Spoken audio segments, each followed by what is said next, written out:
Ça fait toujours plaisir d'être présente et travailler avec l'ICESCO. C'est une amitié qui nous lie depuis très longtemps. Et ça fait toujours plaisir d'assister et d'animer des panels d'une très très grande importance du moment qu'on parle de l'urbanisation, du design et comment on pourrait instaurer ça sur notre façon de vivre. Donc, cher His Excellency Dr. Salim Al-Malik, Director General of ICESCO, Mr. Abdelatif Nahli, the Secretary General of the Ministry of National Territory and Planning. Allow me to welcome you all, dear participants, dear active actors in the sector of urbanization. Allow me to welcome you all to this very interesting event about urbanization and how we can use sustainable innovation and smarter design in our daily living.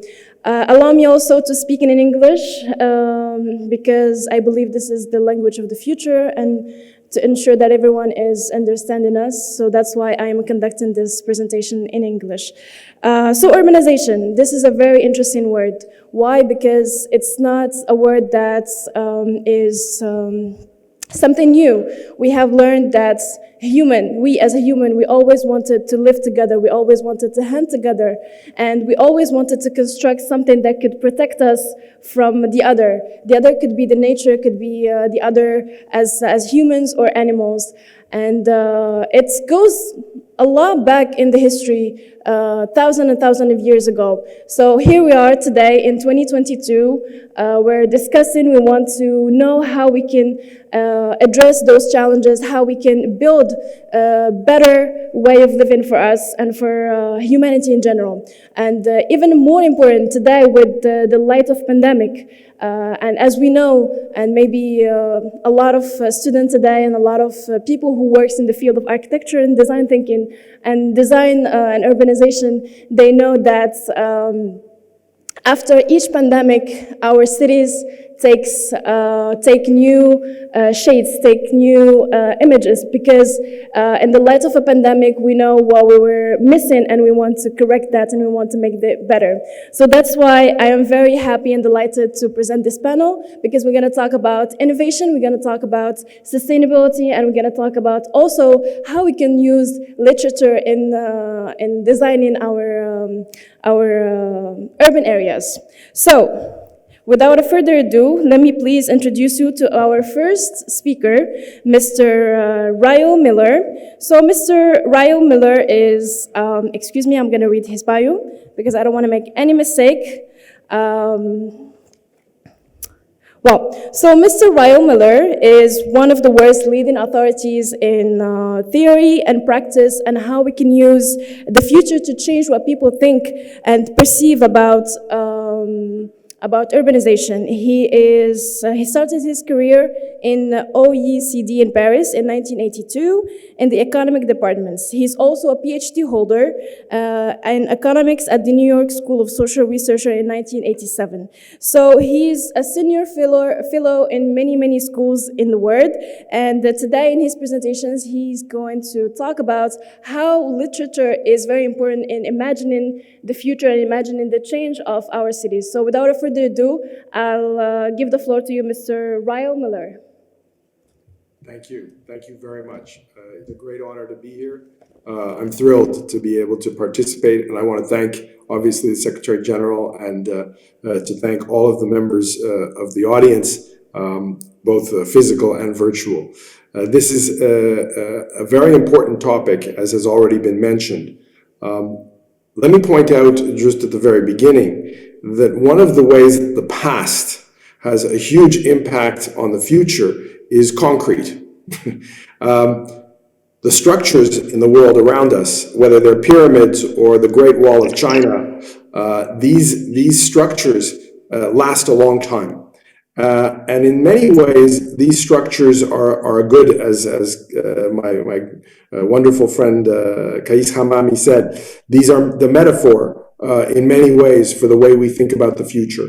In other words, we are obliged to adapt and to defend and to reform and to improve what's already there. And it's already there because it's very heavy and very fixed.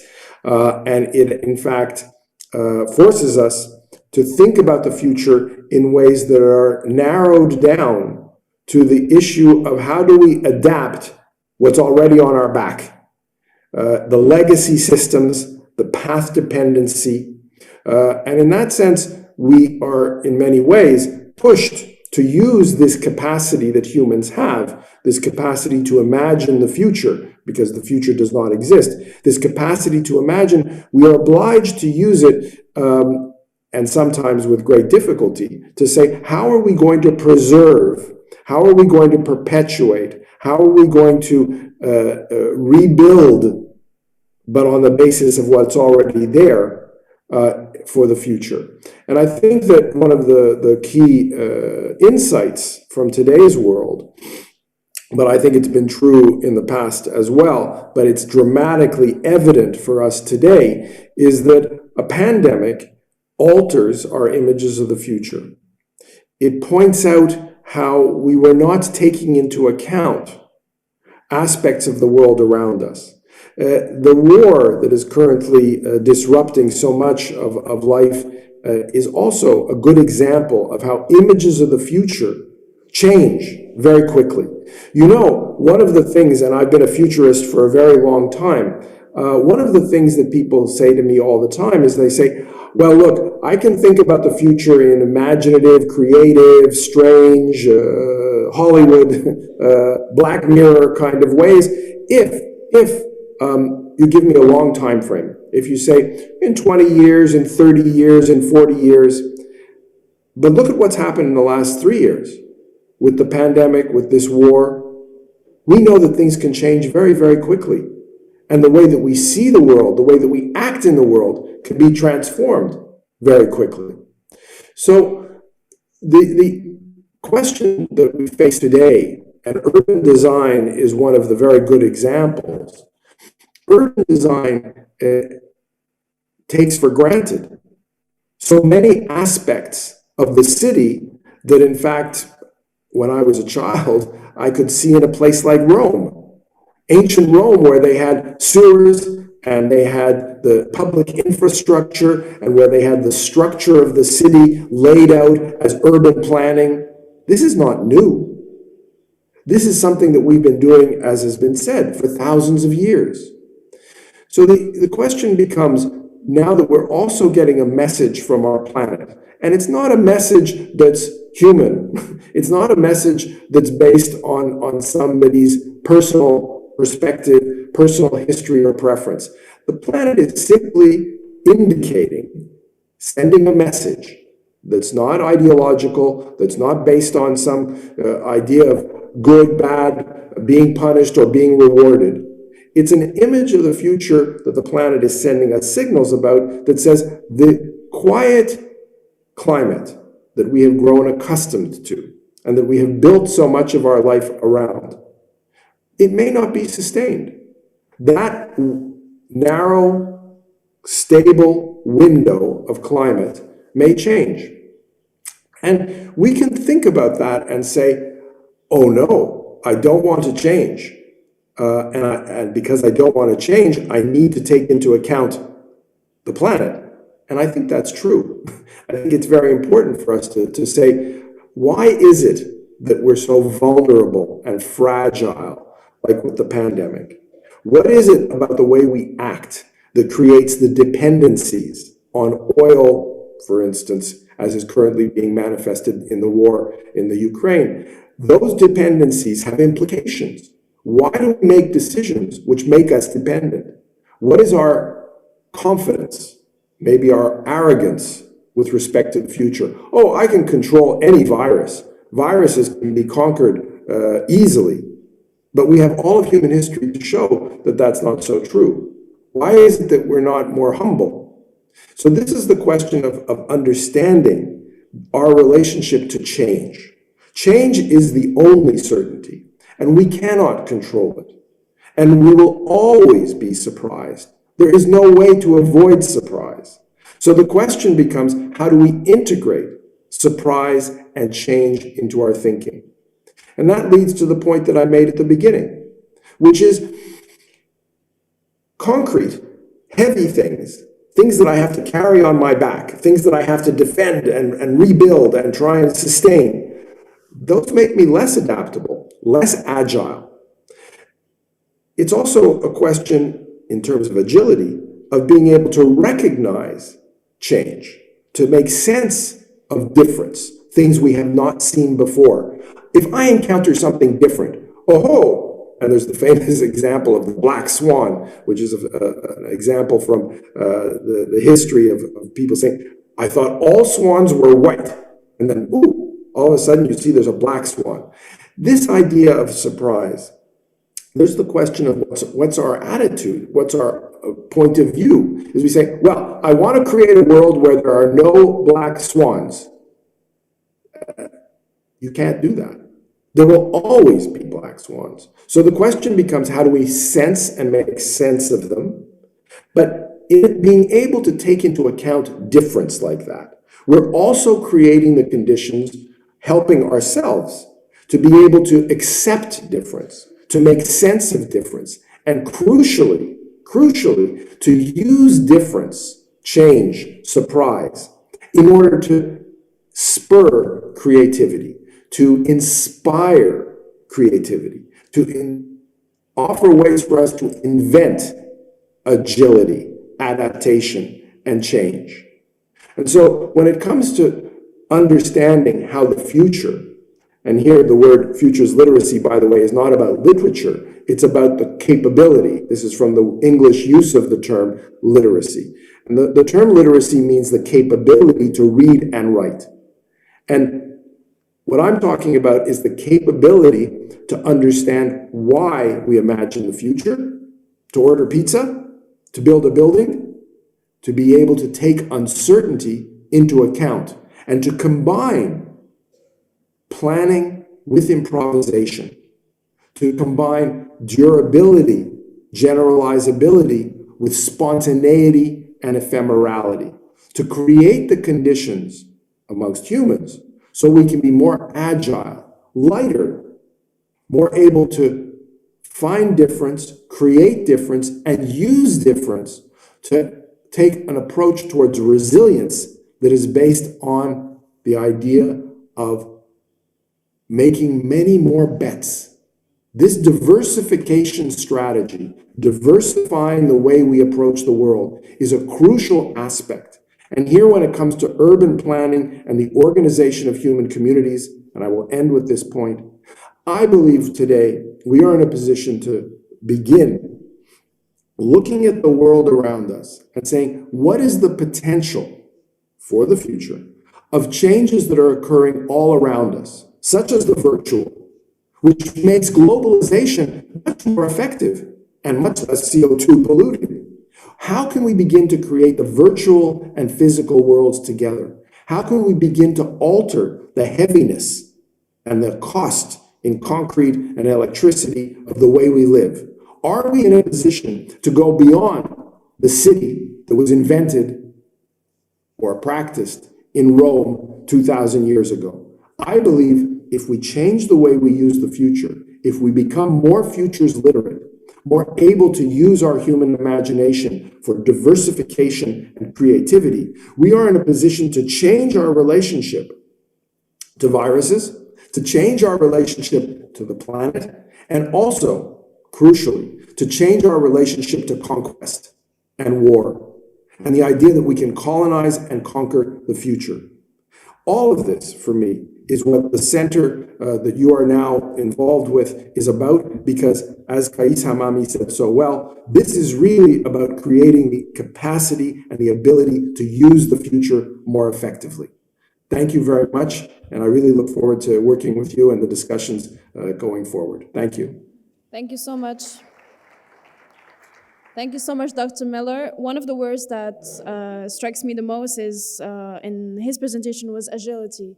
This is one of the most important words in today's situations, because we have to learn how to be agile, to be prepared for the changes, especially the changes that we haven't expected, like viruses, like war, like something that was not expected to happen in the future. And that's why one of the most skills today that we should arm ourselves with is agility. And also the capacity to cope with change. This is a human basic skills that everyone, especially the youth, should prepare themselves now for upcoming events. For my next guest, I would love to welcome Ms. Clarice Garcia. She's a trend forecaster, the Future Laboratory PhD researcher at RMIT. So Ms. Garcia has a background in design and future thinking. She has been developing trends and cultural analysis since 2004. She's a doctoral researcher passionate about how culture can lead us to more sustainable future. Let me welcome Ms. Garcia, and the floor is yours. Thank you very much. I just share a presentation just to facilitate what I intend to talk about. And I'm very glad to be here tonight. I don't know if you can see my presentation. How is it? In just a second. Let's see a bit.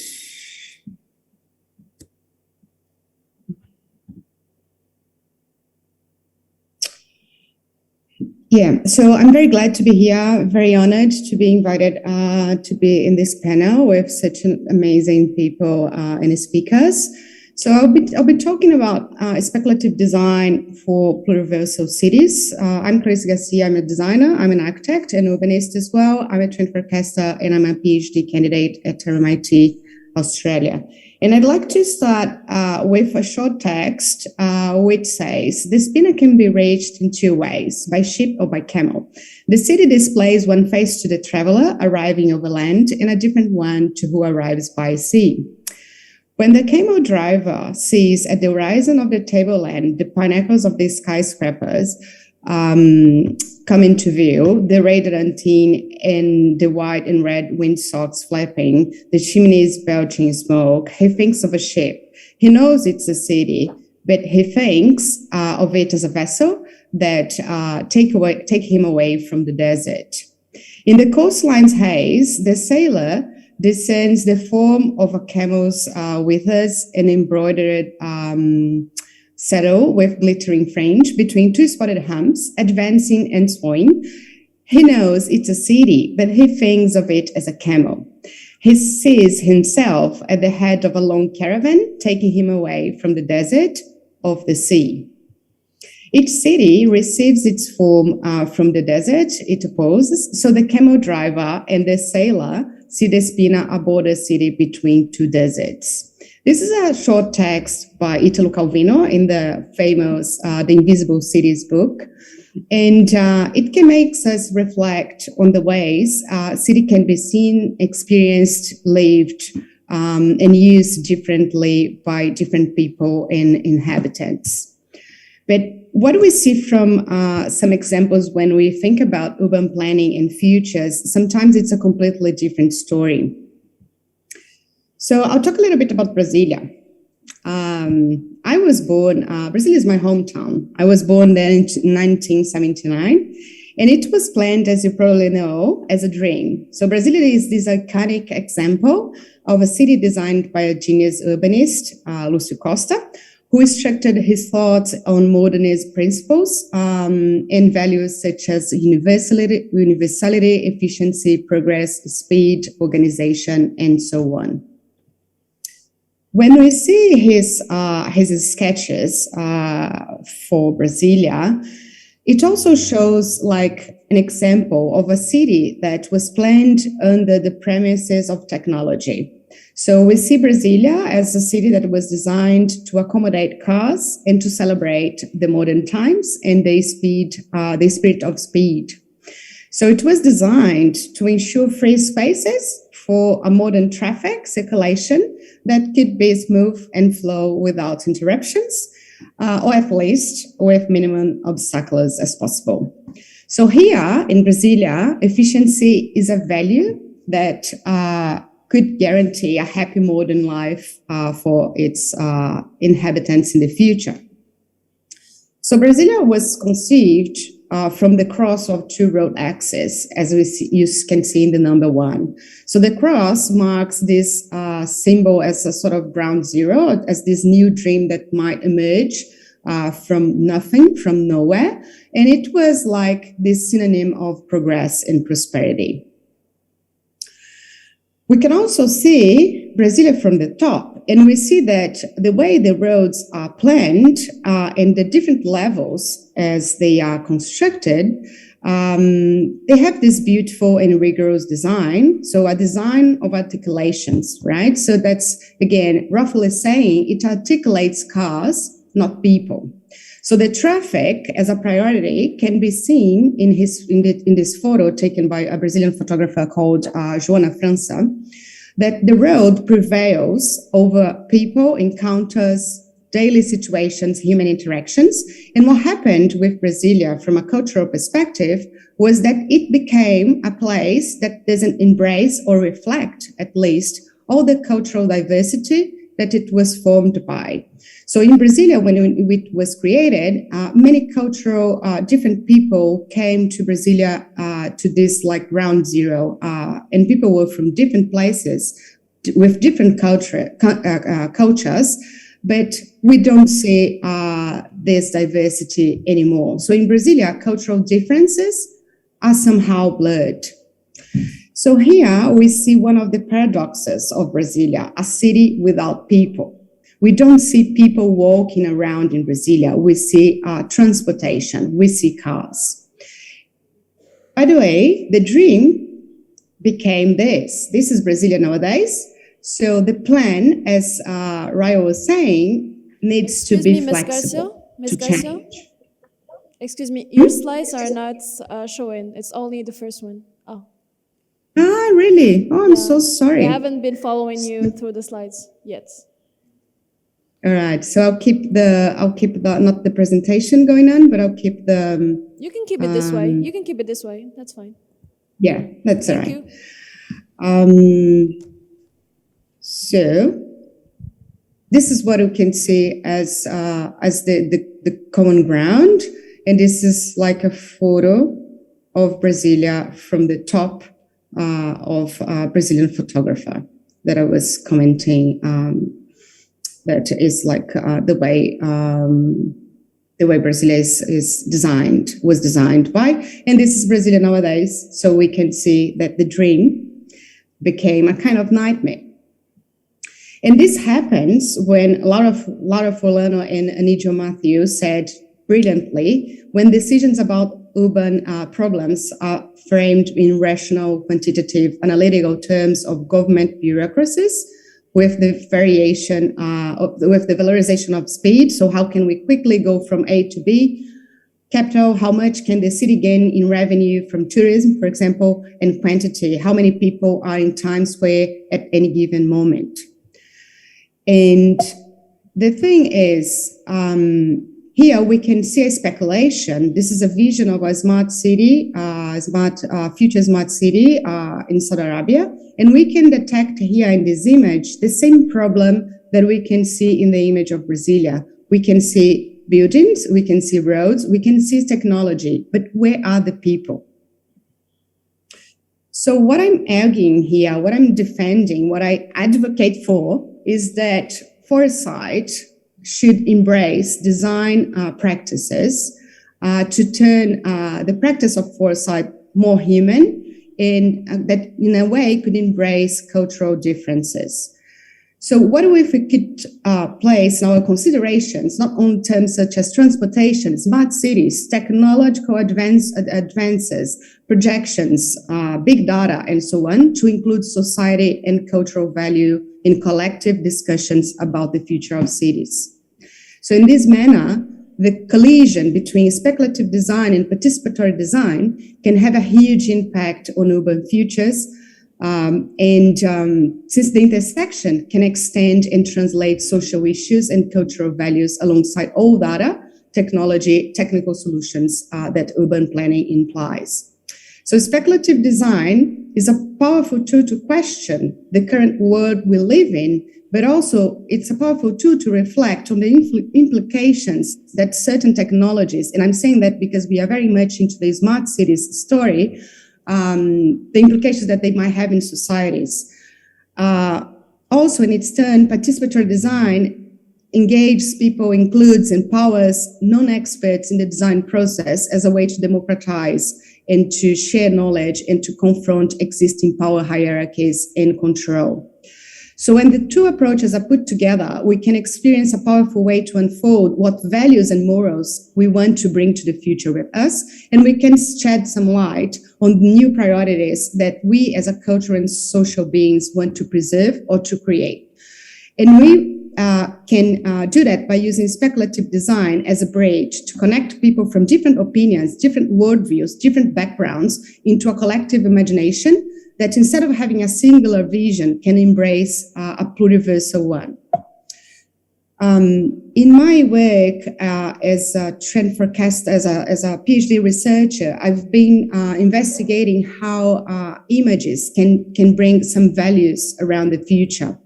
So in this case here, we have a future where the participants said that time is not linear, obsolete technologies exist as a reminder of a disaster past and merged with technology of native peoples becoming sustainable, efficient, in sync with the environment. Complex identities, less individual and more collective, are taking place. So here what they say, and they continue, but here what we saw in the image is nothing related with sustainability, but the participants themselves started the conversations thinking about sustainability as a value for the future.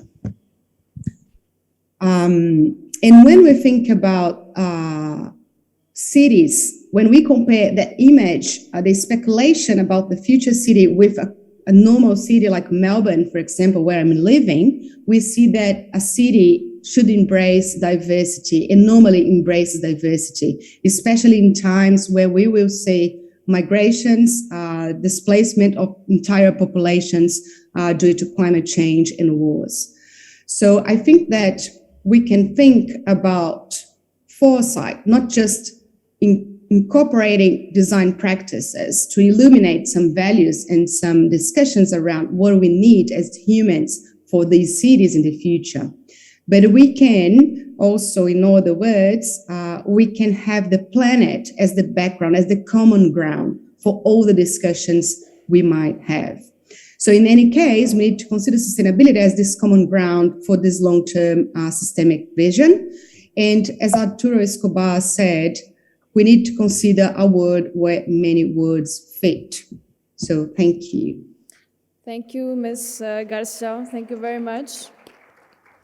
And I must say, I do agree with you. The question here is, do we want to build big cities with speed and mobility problems, or we want to create smaller cities where everyone can go to any other amenities within a walking distance? And this is a very challenging question to answer because considering the population of today, which is 7 billion and estimated to go to 10 billion in a few years, this is a very big, huge challenge for us.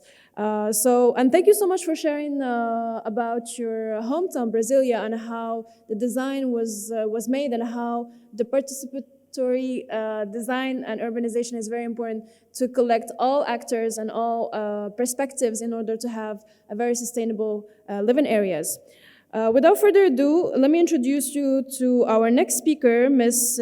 Tanya Costa. She's the founder and facilitator at Futuro Pluré. She's a strategic foresight practitioner, designer, and facilitator, founder of Futuro Pluré. She's also a member of Teach in the Future Brazilian Hub. Ms.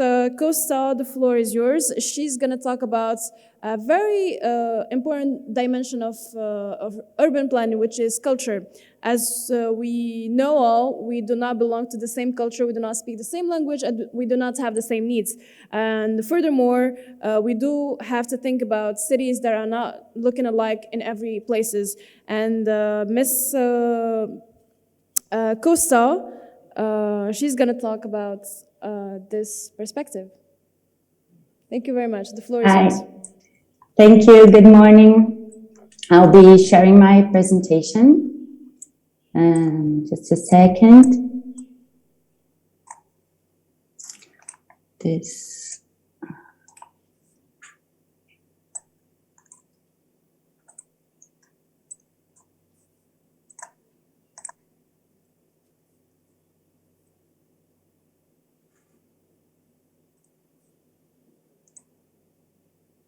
Okay. So I'll be sharing some ideas on futures-oriented mindset and participatory methods, and it's a little bit of what I've experienced from practicing Foresight in Brazil. I'm also from Brazil, like Clarice.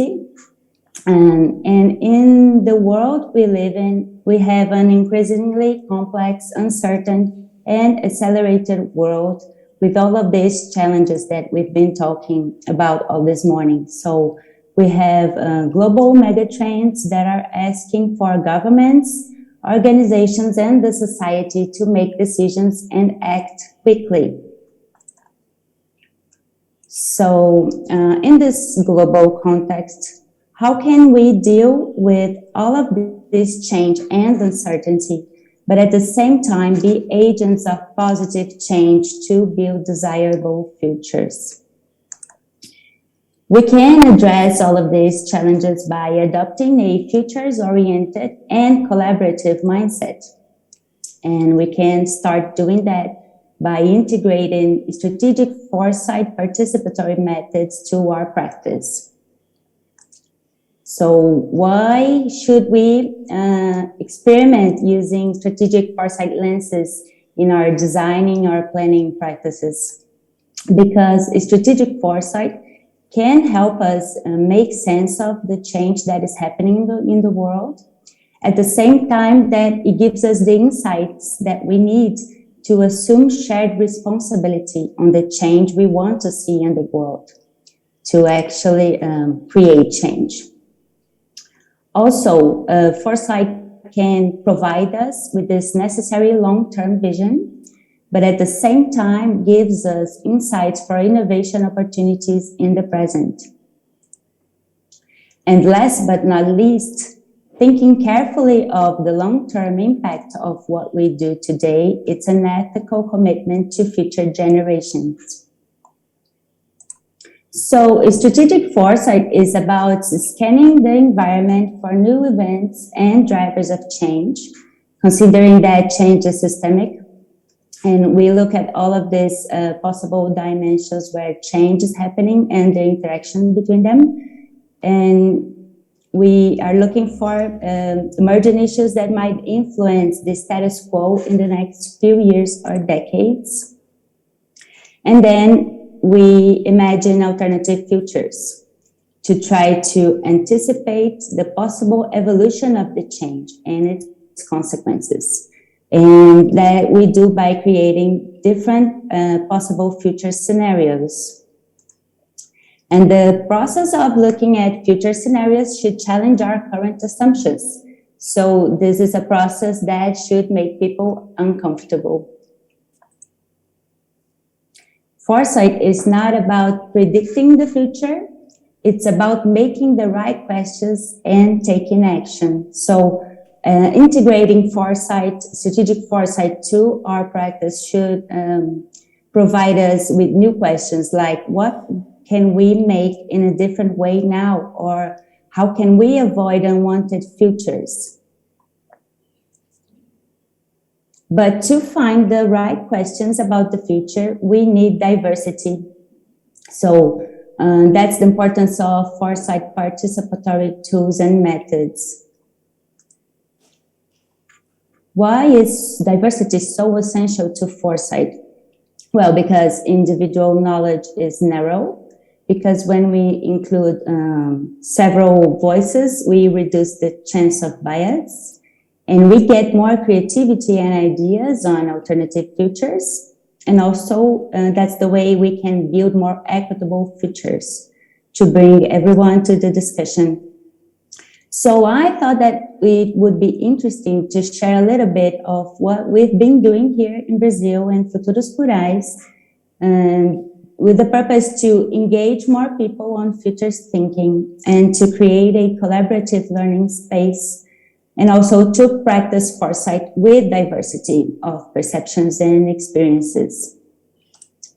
So this is the learning community we've created here, which is a multidisciplinary and diverse group of people who share a concern for the future and explore alternative futures together.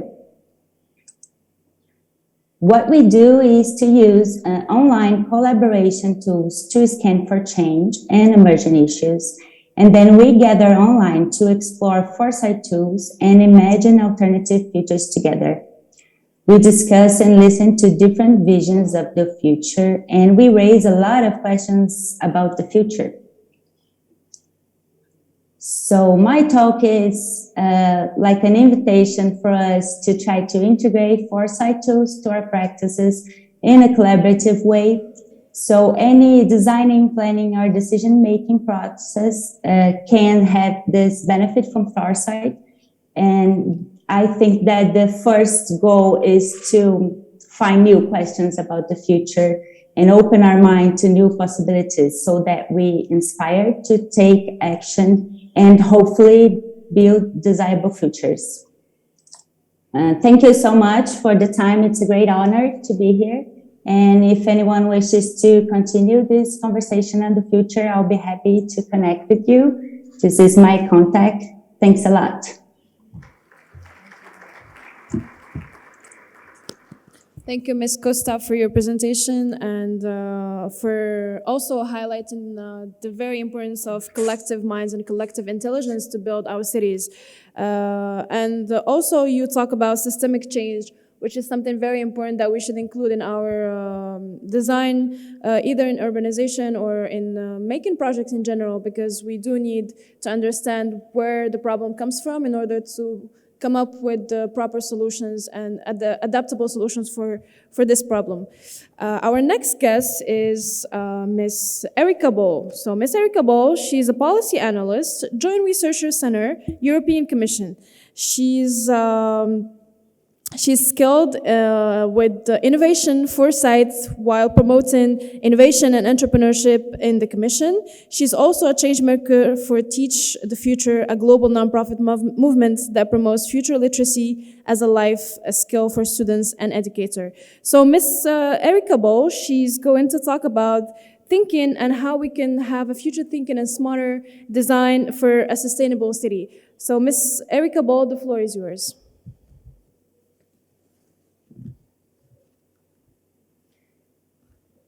Ms. Erica Boll? Yes, thank you. Already went to share screen. Thank you for being here and the invite to be here. My name is Erica Boll and I'm from the Foresight Competence Center in the Joint Research Center at the European Commission.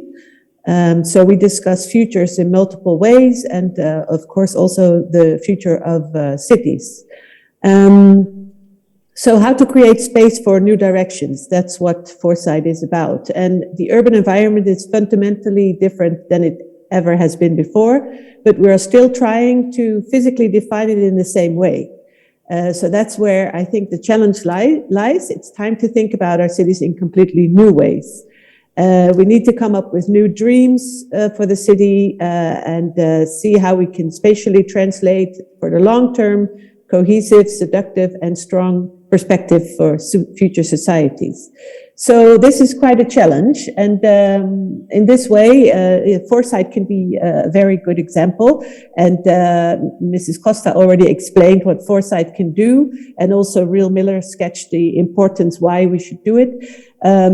So this is just some examples to highlight how it can work. And if you can imagine possible futures, and if you can imagine them in different ways than you're used to, you get sparks and ideas that can help you in the current design.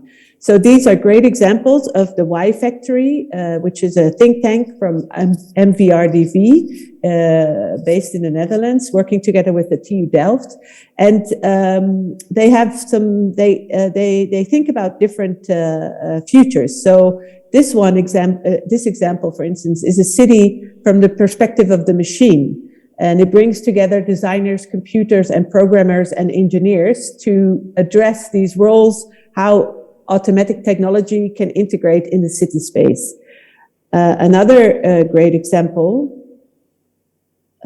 is this example, in where they have done a study, and they look in how potentially the dramatical change, we can dramatically change the human environment and the shape of our cities. So instead of thinking, in the regular way about our city, can it also be shaped in a very different way? Another great example is about the Arctic area, in where there's an accessible icebound land, once reserved only for polar bears, but now seeks adventures for researchers that could be a blank spot, and how to design a blank spot. What would it look like, and how could we use the natural resources that are there, transportation shortcuts. So the Arctic is the beginning of world's attention for free space. Another example here is how could you integrate biodiversity in your future city, and how both architectural and urban design could facilitate meaningful relations between the human and the other species. So not only focusing on human, but on the biodiversity of a complete of the complete inhabitants of the world. This example is an example to minimalize. How could we only use resources we actually need? What are the necessities, and only design for the necessities? So the standards of living, where people live without excessive consumption, yet sufficient and very healthy. And this is how green cities can outsmart nature, a dream of a greener city in a sober and rational way, by approaching green as a phenomena that can be measured, calculated, and evaluated from all different angles. And the last example I'll show here is the Barba. They call it the Barba.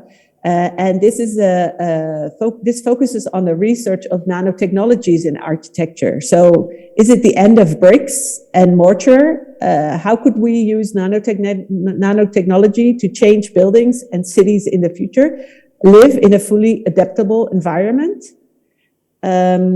So these are great studies done by the Y Factory, as I mentioned. It's a global think tank, and they think about the possibilities. They think about production and models and visualizations for cities of the futures. And when you can start to imagine and visualize, you get inspired about different futures and possibilities to integrate in your thinking, in your current thinking. This is why we believe Foresight can help a lot in the urban planning, and also at the European Commission, we believe this is needed, and we need to take this seriously to think about the future of cities. So we've created the new Bauhaus. This is a big project, also announced by the Ursula von der Leyen, or Vice President, and this new Bauhaus project is already started. And we do this because we think we need to guide and direct and summarize the course for the increasing urban world. We create new visions and the space to build them. So how do we do this? Is we give room to these new directions. And part of the new Bauhaus is that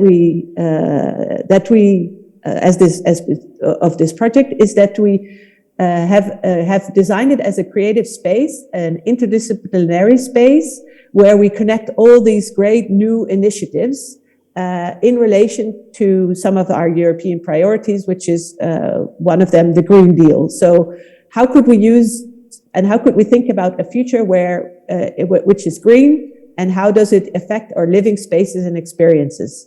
So this new Bauhaus initiative calls on all of us to use this imagination and to build these sustainable cities together. So part is that we think about how to enrich and use art and culture also in this, how it can be more sustainable in harmony with nature and the planet, and how it can be inclusive, the dialogue also between cultures, disciplines, genders, and ages. So this whole new Bauhaus, new European Bauhaus, is a participatory process in which we try to connect these angles as sustainable, beautiful, and together. And this is already an ongoing project. It's not really a project, it's really a vision we have, which in the last 6 months was a participatory process of co-designing, working together with all urban planners, designers, citizens who felt they wanted to raise their voice and show the new ways how to design cities. And these were brought together and are now part of the package on how we can move this movement forward. So some of the ideas is also earth elements in prefabricated design, neighborhoods that light in a different way, arts to stimulate this urban design, reimagining cities as an extension of nature, and a circular supply chain for furniture, for instance. So these are some of the new ideas that are that people are already doing and that keep popping up more and more, and that we want to give space, and we want to help also to envision these futures and understand what needs are there to bring this future forward for us to possibly change some of the policies to make this even easier and more forward and possible for designers to create this sustainable future. So the new Bauhaus for us is a change. So if we can envision these possible futures together, we hope we can stimulate and get there sooner. So thank you very much. I hope this gave you a good idea, and love to talk at a later stage if there's any need to discuss further. Thank you very much, Ms. Erika Ball. And actually, something in your presentation just reminded me of when I was still a student in the National School of Architecture. We used to think about architecture and urbanization as something that should be functional and beautiful. But now we have new words that have been introduced to this concept of thinking and designing, which is beautiful, sustainable, and together. And together element is very important. We should think about designing projects, architectures, and urban areas as a collaborative and collective thinking, which was one of the highlights of this panel in all our previous presentations. So thank you so much, Ms. Erika Ball. Let me introduce you to our next speaker, Mr. Philip Lasser. Mr. Philip Lasser, he has 7 years as a Foresight consultant at UMEO, especially for mobility and energy actors. He's also a lecturer at IM Lyon Business School for the Sustainable Future Foresight program. Mr. Lasser, the floor is yours. Yeah, perfect. Thank you very much. So yeah, actually I'm working at UMEO. I'm just trying. Okay. No, it will be okay like that. Okay. So yeah, we're working at UMEO, which is a consulting company focused on strategic and positive innovation, and we are gathering some different competencies on strategy, social sciences, design, and innovation. And we are working on three main pillars. I will just. Okay. Design and impact-driven services, and trying to develop more positive experiences and business model through, as I said, social sciences investigation, design methodology, and so on to design new value proposition for clients and employees. We also have a pillars on transforming organizations and ways of working into these new stakes, and including climate issues and transition. And the last pillar, and I will insist on that point in the presentation, is shaping some sustainable and resilient strategy. And to do so, we use Foresight methodologies. And I will highlight some specific switch in the French ecosystem on that Foresight areas, because we see since 1 year specifically a big switch into in the Foresight ecosystem, because the climate issues are more and more integrated, and we see a switch in the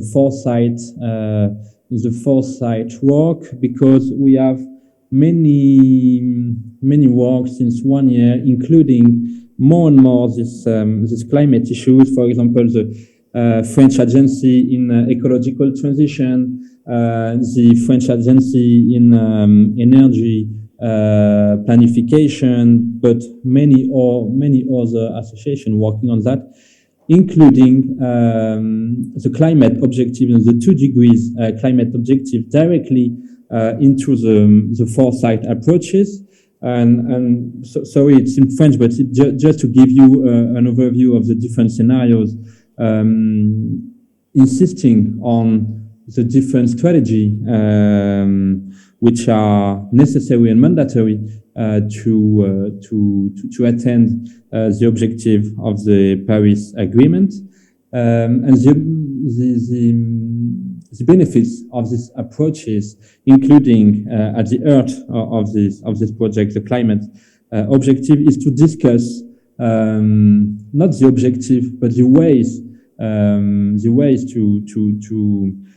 to succeed the objective, and to integrate all the different evolutions to attain the objective. In my presentation, I would like to insist on one tool which is very useful into this new Foresight exercise, is the Kaya identity. I don't know if you know this identity, but the objective is to break down total CO2 emissions into 4 main elements: the population and CO2 emission per person, which include income, so GDP per population, and also technology, so energy intensity and carbon intensity. And this identity is very, very interesting to have in mind the good levers to play for this transition. And in the different scenarios from the French Agency for ecological transition, I would like to insist on the part focused on mobility, and they use this Kaya identity to make a focus on mobility and to make a focus on the different levers that we will need to focus on to address this transition in the coming years. So basically, it's the same identity but focused on mobility. So what that you can see is we have 5 main levers on which to focus on in the different scenarios. So the first one is the demand of transport. How could this demand evolve, or how could this demand need to evolve in the different scenarios?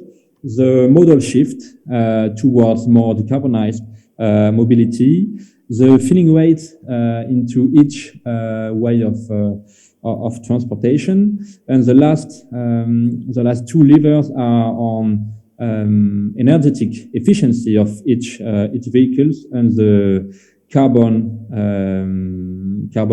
energy intensity. So these 5 levers are very interesting to focus on in all the reflection in decarbonization of the transportation. And after that, each of the scenarios make a specific focus on each of the levers. And so it's in French, but it's just to give you an overview of the differences between the trend scenario, which show an increase in transportation from now to 2050, an increase in demand of 35%, an increase in plane transportation by almost 100%, and the modal shift, which is quite not evoluting. So this is to show the difference between the trend scenario, which will try to attain this decarbonization of transportation, and the 4 scenarios which are all aligned with these 2 degrees objectives of the Paris Agreement. And what we can see in the different scenarios, we can play on the demand transportation. For example, in the first two scenarios, we have a decrease in demand in transportation by 30%, and also a very high decarbonization of the transportation, and also some efforts which are put on the energetic efficiency. For example, we can play also on the weight of the different transportation of the cars and so on, and also the filling rate could increase. Actually, we have 1.58 filling rate in France, and this could increase up to 2 with car sharing and so on. So these different levers enable to have in mind the different levers on which we can play, and to have discussion at different levels, at economic level, at regulatory and policy levels in the association, to discuss and to have all this topic in mind in the society, to have a good vision of where we can play to attain the objective of decarbonization in the transport and in urban mobility. So I won't go much in deeper in the different scenarios, but just to give you an overview of the most recent exercise in Foresight in France, which include the climate objective into the scenarios. And after that, I really think that this equation, the Kaya identity, is very interesting to have in mind the different levers on which we can play on each sector, on specifically on the mobility sector in urban area, to see which are the main levers on which we can play, and which are the levers we have to discuss at a social level and at a political level, and also at an economical level. So yeah, this was the point I would like to address with you on the most recent evolution into the Foresight areas in France, and also this Kaya identity, which are very useful and very used in the different Foresight scenarios to address the main topic. Thank you so much, Mr. Philip. And I must say, this is a very complex topic. We've talked about culture, we've talked about community, we've talked about collaborative design, and now we're talking about climate, which is a very important component in urban design. So I'll let you imagine how complex is this topic, and that's why this all event is about how we can collectively collect all the expertise, all the fields in one big sustainable and successful design of urban areas where we all live. Now I'll move on to Mrs. Aniek van Boen. I hope I spelled the name right. She's a professor at the Faculty of Industrial Design and Engineering, Section Design, Aesthetics, ID Studio Lab in Netherlands. She's a very passionate person that works on full-time assistant professor at the faculty. She's also a researcher, and she teaches mainly how we can include the role of culture in the design process and impact of societies. So thank you so much, Miss Aniek, for your presence today, and the floor is yours. Thank you very much, and thanks for having me here at the conference. My name is Annemiek, like Anna Maria or Mary Ann. It's a Dutch name. Now I also have to see how I move the slides. Yeah, it works. My experience and background are in product design and not in urban design. But yeah, the disciplines are more and more overlapping. Designers in my context move from products via services to system design. And that's why we need both to zoom in very much in detail, but also to zoom out, right? So here is actually what's happening in our discipline. More and more working together, as I heard already in other speeches, and zooming in and out. Yeah, we live in a designed world, especially in highly urbanized places, also in the Netherlands. Material things like mobile phones, containers, windmills, also money, digitally or still paper money, services, Policies also, we design them. Everything around us is designed, right? Many products are designed above all for utilitarian reasons first, to solve a practical problem. But the sooner or later they will have symbolic and cultural significance. And I work in an engineering environment, so this is kind of overlooked often. Design is everywhere and designers are everywhere. We live in a world in which everything around us is touched by humans, a world that is shaped by people through design and that is highly entangled by design and enhanced through, for example, also mentioned in another speech, global norms and standards. Design is profoundly a cultural activity. Designers, their way of thinking and doing is influenced by the cultural context they live in, and vice versa, their designs will influence that cultural context. And strangely enough, it's our own culture that makes us blind to the meaning and importance of culture. Design is a discipline highly concerned with change, right? Change that implies a better future. The question is, but for whom? Whose future exactly? Whose reality counts? And what about animals and nature, also mentioned? We need to understand how change works over time and what then might be the possible role of the designer in relation to this change. There is not something such as one-size-fits-all solution, a solution for what and for whom exactly.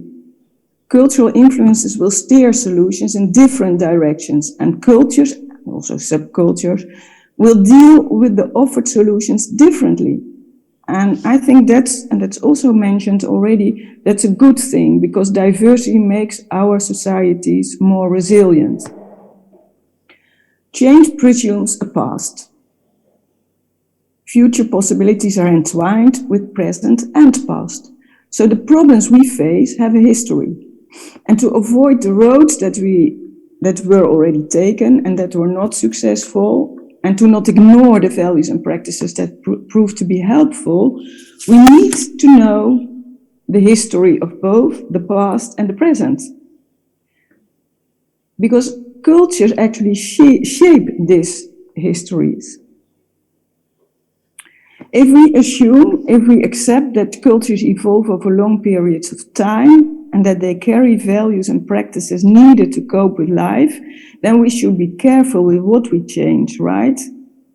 Since it's the designer's concern to make a positive contribution to the inescapable changes of the world, they also have a responsibility to understand the consequences of their interventions. In addition to the functional, technical, and economic requirements, it is primarily culture that defines how any designed object and service will perform and prove itself, a process that largely takes place outside the domain and control of designers, and also urban planners, I think. Nevertheless, a process that needs to be understood. But how? Culture is a comprehensive term defined by an ongoing process of shifts in human interactions and experience. How can designers understand it in a way that it attunes with their work? Let me illustrate this with an example. Product designer Jelle Zijlstra designed a bicycle hanger in the 1990s, which should reclaim space in the public domain from the dominant presence of the car. That was in Rotterdam. That was long before the stimulation programs to promote cycling started. The bicycle hanger illustrated how difficult the cultural change was. The hanger was designed to fit in a car parking lot. In Rotterdam, the hanger was a great success and caused long waiting lists. People bought new bicycles again because they could be stored dry and safe against theft in inner cities, where houses often do not have a bicycle shed. But initially, almost all hangers were mounted on the sidewalk, so not in the streets. The holy cow, the car did not have to give up its place. The pedestrian had to hand in. And strange enough, it's only now, after more than 2 decades, that the bicycle hangars are on the streets. And car owners give up their parking space. Now they they contribute to the city's identity. They get a symbolic meaning. So they form now a recognizable image in the city center. What can we learn from this case for urban planning? The example shows the entanglement of our world, the way people live, changing opinions and values regarding the environment and ownership, the symbolic meaning and values of things. It shows that we need to zoom in very much in detail and zoom out again, constantly. Designers, they need the tools to get a grip on this entangled and messy world. And models and tools that help them to cooperate with others are needed, because interventions on such large scales cannot be understood and designed by a few people only, right? History shows that large plans made on the drawing table by a few people were finally not successful for the people who needed to live in the plan, as we already saw in Brazil. Models and methods serve as lenses and also as boundary objects, means that they mediate in the communication between the disciplines, intradisciplinary, between people. Okay, a practical example. One of the tools I developed is a set of sociocultural dimensions that can be used to raise culture-sensitive questions and set a direction for a possible future. It helps to think about and rethink current cultural value orientations and to discuss and set a direction for desired ones. Starting point for this approach is that our designed world mediates our relationships. For example, the absence of a diaper changing table in the men's public toilets tell us something how we deal with gender roles, one of these dimensions. Such tools help us to explicitly discuss the dominant values in a specific location and to discuss them when imagining possible futures, and that in a structured way. Ms. Agnac, any wrap-up words, please? Yeah, I'm almost finished. The why, what, and how is explained in a card set developed for designers. Another tool is the cultura, a model that has been worked out in a canvas that comes with a set of cards with relevant questions to ask when exploring the cultural context. With my students, I make storylines, possible histories, to understand the factors that influence our society and to develop a history for the future. So, to wrap up, densely populated urban areas are emerging in this time of globalization and migration, and these are cultural melting pots within which new cultures and subcultures are formed from a mix of cultural influences, technological developments, and a global communication network. In this changing environment, designers have a facilitating role, and methods can help them. Thank you. Thank you so much, Ms. Agnac. And Ms. Agnac, you have raised a very important question: for whom we design? And I think this is very essential to this panel and to this conference, for whom we are destined to design, either in a cultural dimension or in an urban dimension. We always have to focus on why and for whom we do this in order to have a very sustainable solution for adequate problems. Thank you so much, Ms. Agnac. Maintenant, on va passer à la première présentation en présentiel. Donc, permettez-moi, s'il vous plaît, de vous présenter Monsieur Abdelaziz Driouche. Monsieur Abdelaziz Driouche, c'est un architecte marocain, parmi les grands architectes au Maroc, professeur à l'école d'architecture internationale de Rabat. Il est aussi membre élu siégeant au Conseil national des ordres des architectes chargé des relations internationales, de la communication et les relations presse et des événements culturels. Merci beaucoup, Monsieur Abdelaziz Driouche, pour votre présence et je vous laisse la parole.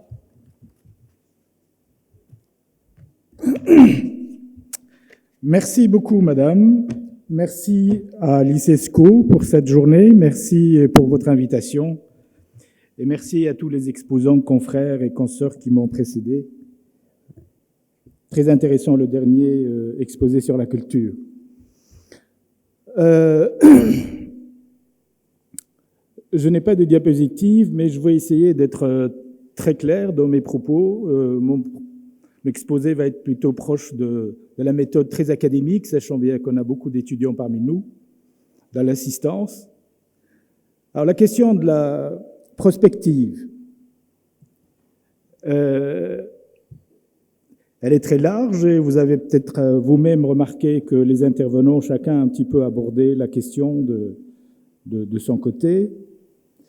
Moi, à défaut de vous dire qu'est-ce qu'on fait dans la prospective, comment on fait, je crois que ça serait peut-être plus clair de vous dire qu'est-ce qu'on n'a pas fait, de montrer les problèmes et de faire la démarche inverse.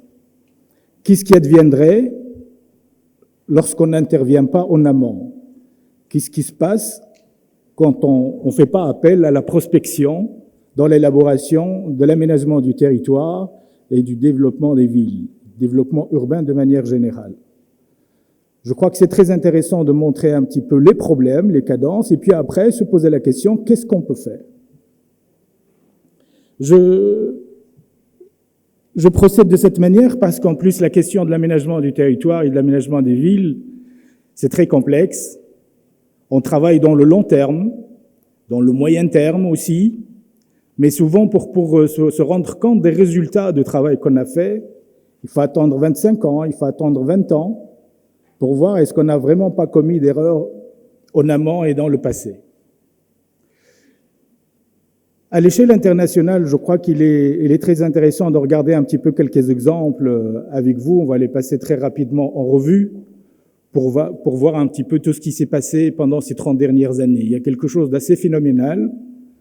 Notre siècle, et ça commence déjà sur les chapeaux de roue, en fait, on va assister un petit peu à toutes les déconvenues du siècle passé. Si vous voulez, toutes les erreurs des 20 dernières années du siècle passé. Tout ce qu'on aurait dû faire durant les années 90, durant les années 20, et qu'on n'a pas fait, et aujourd'hui on en subit les conséquences. Je vais vous donner 3 exemples très rapidement, et puis après on reviendra un petit peu pour parler du cas du Maroc. Il y a quelques mois, enfin plutôt une année et demie à peu près, le président indonésien, devant le Parlement, il annonçait de façon solennelle à son peuple et à son Parlement que les experts ont fait le tour de la question et qu'il n'y a pas de solution et il faut que Jakarta déménage. Jakarta, c'est métropole, c'est la capitale de l'Indonésie, 11 millions d'habitants, se sont rendus compte que la ville s'affaisse, que le niveau de l'eau monte et qu'on n'a pas trouvé de solution. Mais qu'est-ce qui s'est passé à Jakarta? Jakarta, c'est une ville côtière, grande partie sur des marécages. La construction traditionnelle, avant que ça devienne une ville moderne, après le boom économique des années 80 et des années 90, on construisait, comme vous le savez fort probablement, un peu dans la majorité des pays de l'Asie du Sud-Est, en bambou, en bois, construction légère, sur des marécages, ça flotte, ça ne pose aucun problème. Même sur l'eau, ça flotte, ça ne pose aucun problème. Mais, dans les années 80, début des années 90, l'Indonésie s'est enrichie. Et avec l'enrichissement est venu le béton. Chacun a envie de construire sa propre tour, n'est-ce pas, à cause de concurrence. Les holdings, les grandes familles, chacun veut avoir sa tour. On a bétonné la ville. Vous devinez ce qui allait se passer. Le poids des immeubles, le poids des tours, le poids du béton, on exerce une pression sur la nappe phréatique et tout descend. Vous allez me dire, oui, mais la nappe va résister. Sauf que, dans le cas de Jakarta, il y a un problème qui s'est ajouté à cela. Je sens bien qu'on est dans une zone sismique, et ils se sont dit, façon à démarche intelligente du reste, eh bien, il y a tout le temps des petites secousses régulières dans toute l'année, ce n'est pas grave, on construit en bois, ça va résister. Mais le problème, c'est qu'on ne peut pas faire l'assainissement de la ville. On ne peut pas faire une conduite des eaux potables. Parce qu'à chaque mouvement, les tuyaux craquent. Donc ils se sont dit, on va laisser les gens, que chacun fasse son puits. Et une grande partie de la ville de Jakarta n'ont pas d'eau potable, et chacun a son puits dans sa maison, et donc voilà. Sauf que le problème par la suite, et ça normalement c'est la prospective qui aurait dû normalement les avertir, c'est qu'on était en train de vider la nappe. Et comme tout le monde pompe et continue à pomper, la nappe se vide, le sol se tasse, et les bâtiments avec. Et en même temps, on se rapproche du niveau de la mer, sachant très bien qu'on est à 1 mètre au-dessus du niveau de l'océan. Problème, on s'en est rendu compte maintenant. Il a fallu 30 ans pour se rendre compte qu'on était en réalité dans un problème. Parce qu'on a rompu avec le modèle précédent, social, hérité du passé, construction légère, en bois, ainsi de suite, et on s'est engagé directement dans la modernité sans avoir au préalable fait la rétrospective. Parce que quand on dit la prospective, elle va de pair avec la rétrospective. Faire un retour sur le passé pour comprendre les phénomènes, qu'est-ce qui s'est passé et qu'est-ce qu'on devrait éviter pour ne pas tendre les problèmes. Qu'est-ce qu'on doit faire? Rien. Ça fait, paraît-il, quinzaine d'années que les experts multiplient les scénarios. C'était trop tard. Et maintenant, c'est décidé. Jakarta va déménager 2000 km plus loin sur l'île de Bornéo. Est-ce qu'on a réglé le problème? C'est pas pour autant que le problème est réglé. C'est un désastre écologique. Qu'est-ce qu'on va faire de toute la capitale qui va rester en place? Et comment on va faire pour construire la nouvelle? Avec quels moyens? Combien de béton on va-t-on encore injecter dans la nouvelle capitale?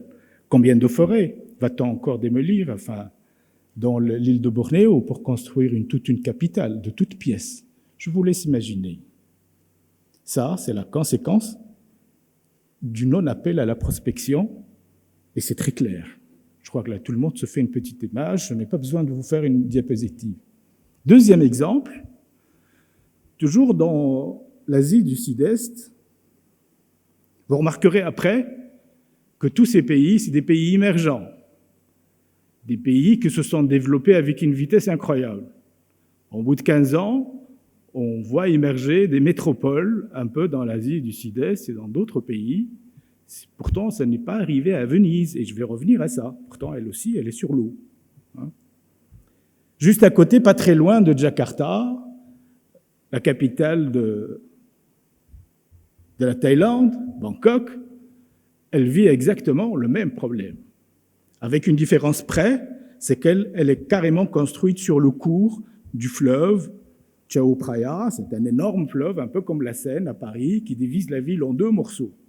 Alors au départ, c'était très bien, parce que, exactement comme en Indonésie, on construit avec des matériaux légers, du bois, la plupart c'est des constructions sur pilotis, l'eau peut circuler, il y a une aération, ça se passe très bien. Des siècles entiers, les petits villages vivent comme ça, à la ville du Sud-Est, au Vietnam, en Chine, ça pose pas de problème. Sauf que, là aussi, le même problème, dans les années 80, début des années 90, Bangkok s'est enrichi.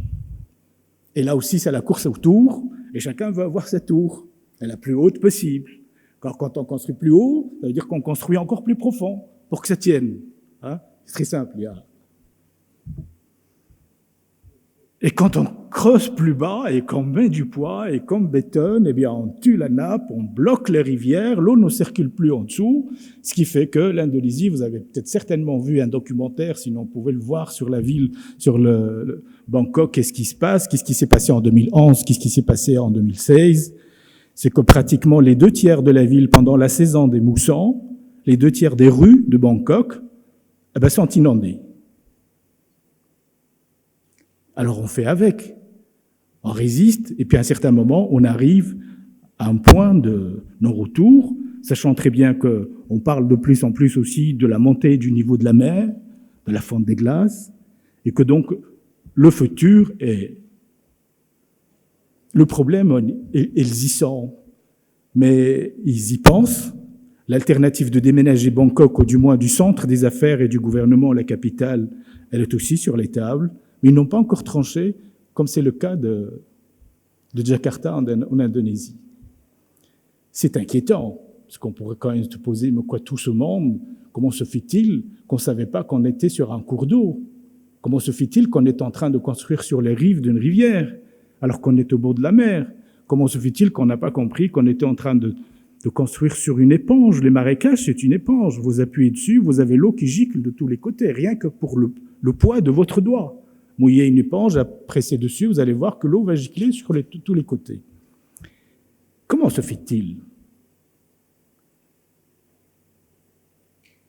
C'est sérieux. Jakarta, c'est aussi 10 millions d'habitants. Et quel désastre écologique! Et qu'est-ce qu'on va faire? Pour le moment, ils ne le savent pas. Troisième exemple, un peu plus proche de nous. Là, ce n'est pas les marécages. Là, on est dans un désert. C'est une autre problématique. Mais c'est les mêmes problèmes qui se posent. Si vous voulez, on arrive toujours à la même problématique. Nos amis égyptiens, on est en train de, vous le savez certainement, on est en train de construire une nouvelle capitale à 60 km du Caire, en plein désert. On va déménager le Caire. C'est énorme. Le Caire. Mais le Caire n'est pas sur l'eau. On n'est pas dans un problème de nappe phréatique, on n'est pas dans un problème de marécage. Mais la ville du Caire suffoque. La ville du Caire, là, c'est une question de planification urbaine, tout simplement. On ne circule plus au Caire, les rues sont très étroites, l'entassement de la population, l'augmentation de la démultiplication de la démographie. On a fait une seule ville, à part Alexandrie, mais tout se passe au Caire, en Égypte. C'est les flux. Un peu plus bas, c'est le désert. Et donc, on a créé une concentration urbaine, une énorme concentration urbaine. Si on ajoute à ça toutes les problématiques sociales, on n'a pas géré. Hein. Monsieur Drewush, est-ce que vous pouvez résumer en 2 minutes, s'il vous plaît? J'ai déjà consommé mes 10 minutes? Oui. Ouh là là, mais on n'y est pas encore au Maroc. On devrait vous avez 2 minutes. Très vite. Je vais passer très vite. Merci très beaucoup. vite. Donc voilà. Donc je vous l'annonce, vous le savez probablement, le Caire déménage aussi. Alors les spécialistes regardent d'un œil très curieux et très intéressé. Qu'est-ce qui va se passer à Laos, au Nigeria, parce que c'est exactement la même chose. Et comment va-t-on faire pour éviter que cela nous arrive? Parce que c'est ça la question en fait. Il faut apprendre un peu des exemples des autres pour voir qu'est-ce qu'on va faire chez nous. Bon, le problème, on n'en est pas là, c'est vrai, bien que Casablanca est une ville qui commence à souffrir sérieusement. Hein, là, on n'est pas dans l'eau, mais on a de sérieuses problématiques d'aménagement du territoire. Monsieur le secrétaire général, tout à l'heure, avait annoncé pas mal de démarches qui sont très intéressantes et on s'en réjouit, parce qu'on va revoir toute la méthode, comment on fait les plans d'aménagement, comment on fait les schémas directeurs, de manière à ce qu'il y ait davantage de cohésion sociale, ne pas faire des quartiers isolés, ne pas créer, si vous voulez, la dislocation sociale, toutes ces cités un peu qui entourent la ville de Casablanca, les grandes villes marocaines, comment essayer pour créer de la cohésion sociale, ramener tout le monde, réfléchir en groupe pour essayer de trouver des solutions. Je pourrais continuer comme ça pendant 1 heure si vous voulez, mais si vous me dites d'arrêter, je vais arrêter. Vous êtes très gentil, merci.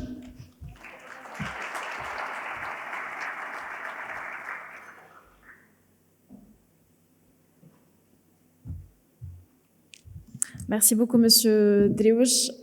Et oui, vous avez raison, on a besoin d'1 heure pour assister à votre présentation et surtout, ce qui nous a beaucoup intéressé dans la présentation que vous venez de faire, c'est l'illustration des problèmes quand on ne fait pas appel à la prospective, quand on fait les choses sans avoir pensé aux conséquences futures, c'est-à-dire dans 20 ans, dans 15 ans et dans 30 ans. Je vous remercie énormément pour la qualité de votre présentation. Et je switch en anglais. So now we go to our last panelist, Miss Janine Neo. She's a professor at Foresight. She's a professional Foresight and strategy practitioner. Teach the future director in South Africa. She's so creative into communication and marketing leadership. She's also has more than 20 years of experience in management and marketing. She is the director of Teach the Future CA and the board member for Teach the Future Inc. with its global head office in California, USA. Ms. Janine, the floor is yours. Thank you very much. Thank you very much. And I must admit, listening to the previous speaker, I was doing a very quick mental calculation about where do I live in the world that we don't have these terrible catastrophes about to be unleashed. And when I looked at the program today, and I realized by listening to the previous speakers this morning that I'm talking to an audience who knows what it means to be in Foresight, who knows the importance of sharing their practices with the world. But I was reminded as to why we needed to talk about Foresight again. I'm sorry, I'm just having some difficulty in changing my slides.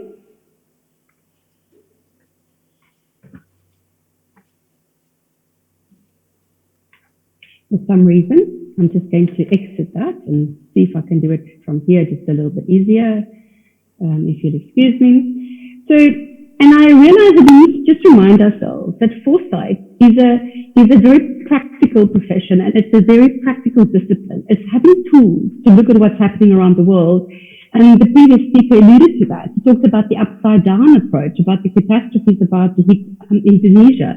And yes, that perhaps is a lack of foresight and planning, really. But I think we've also been reminded this last 2 weeks really about the war in Europe and these examples that the speaker mentioned about the interconnectedness of the world and the fact how nothing can happen in isolation. The movement of Indonesia will definitely affect many other things around them. So I thought we should perhaps reflect on why are we here? Why is Foresight such a much needed discipline, but sometimes really not incorporated into our learnings and our disciplines as we need to be? And perhaps that lack of planning came from a scientific background, where we were taught that something will happen when this and this is put together. Perhaps they were convinced that the concrete was perfect, it would hold forever. Perhaps they were taught about the inevitable future. If this and this happens, like in history, then the next thing will follow. Or perhaps they were taught that the future is really just uncertain and we don't know. Or they could have said it's the roll of a dice. Who knows what will happen, as if no one is in control. Or perhaps they were told that, well, if you can dream it, you can achieve it. And that really isn't the reality either. Because we know that the future and thinking about the future really is about many different futures. You could have possible futures. It could be probable, but not really likely to happen, but it could also be preferable. So I think it's important to understand that when we talk about foresight, it's not just about the discipline, but it's about remembering that we can influence the future. We can have impact on creating that future. So we are not victims. We don't have to sit back and just take whatever happens, but that we can act on it. And that if we dedicate time and talents to it. So why am I giving you a very quick recap on what foresight is about? Well, because I think it's not just about foresight, but it's about practicing ethical leadership in designing our cities and our future together. It's about how do we put them together. And we've developed a little diagram in South Africa that we use working with students as well, in how leadership, ethics and futures fit together. Futures thinking obviously is about planning for that future and putting those things and structures in place that makes it happen. And then it's of course all based on our ethics and values. What are those things that we base our decisions on? What do we base our foresight on? What is important to us, to the people of the cities, to the people of the country, and very importantly, future generations who might be using and living in these cities. And then leading. Leadership is very important because otherwise people will keep replicating on what's been done before. And that won't be successful and we will get the same issues as before. So for us, leadership, and I'm going to talk about leadership in design and city planning because you have a responsibility morally, ethically, and even in your discipline to provide those cities for the future that people will thrive in. And in order to understand what people will thrive in, you will need to lead the rest there. So it's a skill. You need the skill. It's about seeking change, recognizing that the methods of the past perhaps did not work and need improving. It's about acknowledging and studying the unknown conditions, those things that we know that might change, to promote transformational change, because the world is unlike anything we've ever seen at the moment. You need to have vision. You need to know what's going to happen. You need to know where you want to go. And you need to talk and do and be creative. The previous speakers, Real mentioned our relationship with change, with the planet, with creativity. That is not just a soft skill that the World Economic Forum says that we need to have for the next 5 to 10 years. It's an essential skill in every discipline to approach issues, challenges that we've never approached before, and we need to be creative about how we do it. I don't have to, when I put this slide in, I for a moment forgot the audience that I was going to be addressing, and I realized, you know this. You know that the first university in the world was in Morocco, but it highlights for me a visionary approach, someone who committed to accomplish something of significance, and what excellence came from that. And that's almost where we want to move back towards by approaching it differently. Leadership you need. Why? Because you need to commit to those goals that you plan for your cities of the future, and you need to know how you're going to achieve them, because how else will you get people to help you build a bridge from one side of the river to the other if they don't think they need to get to know the other side of the river? So you need to demonstrate that leadership. You need to apply those design and planning skills that might not be popular today, but you know how important they'll be in 10 years' time. So we're thinking about a brand new approach. And the world revolution is strong, but I think it is important that we consider a new approach, and also in thinking wider, deeper, and longer. So if we're thinking wider, deeper, and longer, what does it mean? It means, if we're thinking wider, we're thinking systems. We're thinking, what systems are these cities part of? What purposes do they have? What else are they part of? What do we do in those cities? We think also something like steep or pestle, for those of you who use. We think of the social roles, the impact that it would have, the impact that social environment has on the city, the technology we need to use or not use, the economical impacts, the environmental impacts, the political impacts. We also think deeper. What assumptions are we making about cities? Are we assuming that cities will be the cities of the past? Are we making assumptions that they might not change? What are those uncertainties that we're going to have to deal with?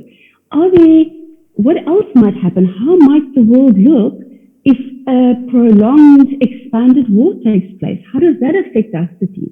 How does it affect the morale of the people living in cities? The alternatives. Are there alternatives that we can use? Do we have other options? And we think longer, and that's obviously long term. What are the implications of our decisions, of our designs? What values do we base those on? And the preferences, what do we want them to be? So everything we do, we plan, we design has an impact. And we need to understand those impacts on the people today, but the people who will live in them, perhaps 2 or 3 generations from now. And then for us, very importantly, are those values. What values do we base this on? What are the values of our society today? What might they be as the changes happen in the world? Because there are certain values that remain, but there are certain values that that are shaped and that evolved around the happenings in the world. And what do we want our cities to look like and to be? And I think something just that we use and that I believe is a good guidance is our vision of what we want the world and our cities and our communities to look like. That's our North Star. That's where we want to go. Our mission of how we get there is the mountaintop. We've got to climb it to get there, but we probably won't reach our North Star, but it's our mission. And then our values are the foundations that we built everything on and the decisions that we make. So I wanted to leave you with one question today, is if you consider your role in the designing of the futures of cities, what will you do differently? What would you do differently to make those cities more accessible, to make them friendlier, to make them places where people live, work, play, where they want to be? And what does a city look like for you in the future? And then say, what do I change? How do I make it better? What do I do differently? Thank you very much. Thank you so much. And what a great question to wrap up this panel with. What will you do differently to shape the future? And it's true that in order to plan and shape the future, we should understand the past and understand the present and also understand the basics of our challenges. Thank you so much and thank you all attendees. Je vous remercie énormément pour votre présence aujourd'hui. Donc on a parlé de culture, on a parlé d'intelligence collective, on a parlé de littérature, on a parlé de futur, présent et passé. Ce sont des éléments très importants à la planification urbaine qui par la suite, c'est notre environnement de vie. Et c'est pour ça qu'il faut prendre tous ces éléments en considération lors de la planification de tous les domaines. Et quand on parle d'urbanisme, on parle pas que d'architecte et d'urbanisme, mais on parle aussi de tous les corps de métier qui sont très importants à la planification. Je vous remercie énormément. J'espère que ce panel a été très fructueux pour vous. Et c'est la base pour continuer par la suite le second panel. En ce moment, je vous invite à une pause café, histoire de share network. Donc, partagez ce que vous avez appris et créer un réseau qui va vous permettre par la suite to do things differently par la suite. So, je vous remercie énormément et je vous souhaite une très très bonne journée.